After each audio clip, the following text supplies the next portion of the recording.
Magandang araw mga boss.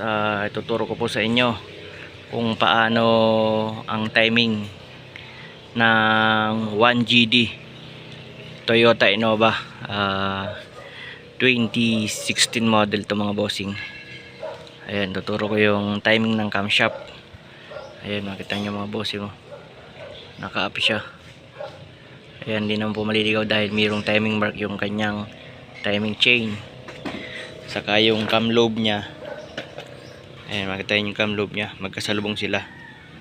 Ayan, yun o. Ayan, ito yung kanyang pusher,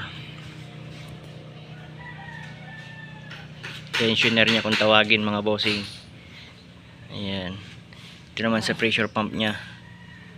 Ayan, yung timing nya, may timing siya. Ayan, nakita niyo po yung kulay puti na sa loob.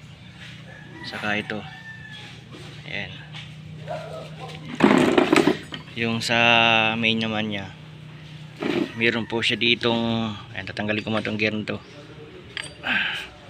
Ayan, may pagtatapatan po yan dito, dalawa.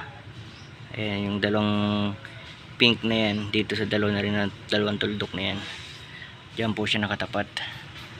Ayan, ito sa pressure pump. Ayan, tapos sa camshaft.